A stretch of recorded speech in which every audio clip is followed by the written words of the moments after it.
अध्यक्ष जी, मैं अपनी बात को शुरू करने से पहले, क्योंकि राजकुमार भी इस बात को कह रहे थे, ये 2 अप्रैल का दिन विशेष है सर।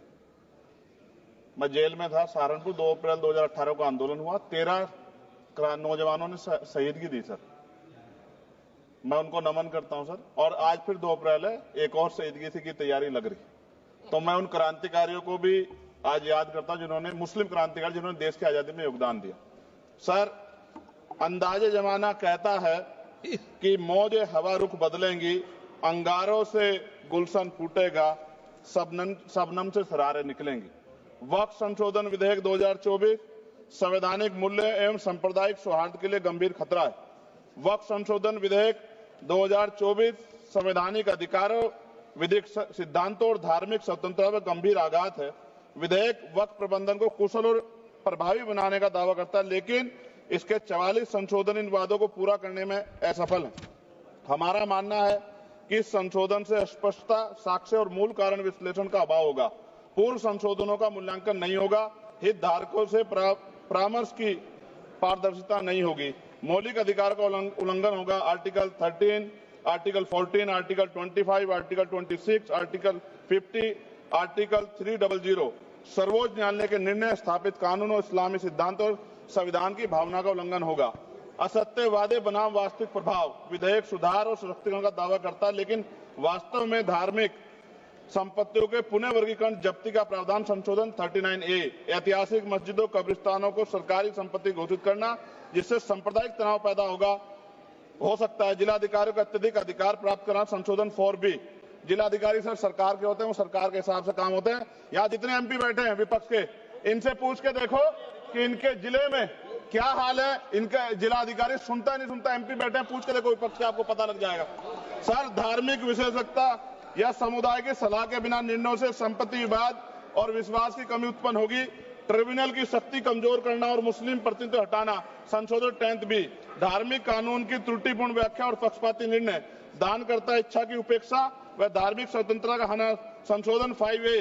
दानकर्ता द्वारा समर्थन वापस, जिससे सामुदायिक संस्था कमजोर हुई। गैर मुस्लिमों द्वारा स्थापित वक्फ सुरक्षा समाप्त करना, संशोधन 104 की समाप्ति।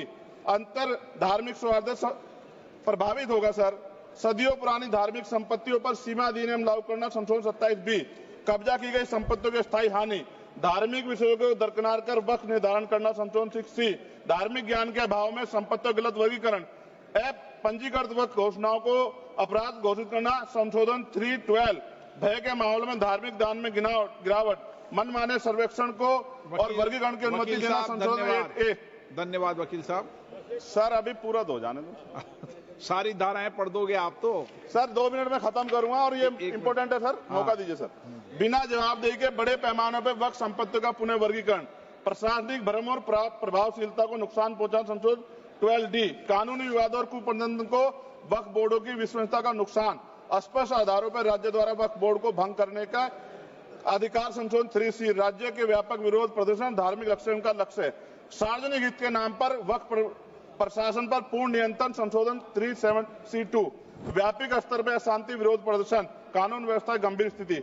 सर, सरकार के उद्देश्य से नजर आता है मुस्लिम समुदाय के योगदानों पर नियंत्रण स्थापित करना, मुसलमानों को उनकी वक्फ संपत्ति वंचित करना, वक्फ स्थापित करने के अधिकार पर प्रतिबंध लगाना, वाकिफ और मुतवल्ली की इस्लामी परिवर्तन करना। इस विधेयक को वर्तमान रूप से स्वीकार करें और समावेशी परामर्श, कानून स्पष्टता, संवैधानिक धार्मिक सुरक्षा सुनिश्चित करें। सर, ये तो बिल पे था सर, क्योंकि आप कहते हैं बिल पे बोलना चाहिए, 2 दिन नहीं, लेकिन सर मैं सुबह से सुन रहा हूं सर 2-3 चीजें बोलूंगा सर। जो विद्वान सरकार मुसलमानों की कितनी हितैषी है सर, कुछ कह रहे हैं?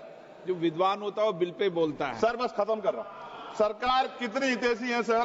केंद्रीय मंत्रिमंडल में एक भी मुस्लिम मंत्री नहीं है।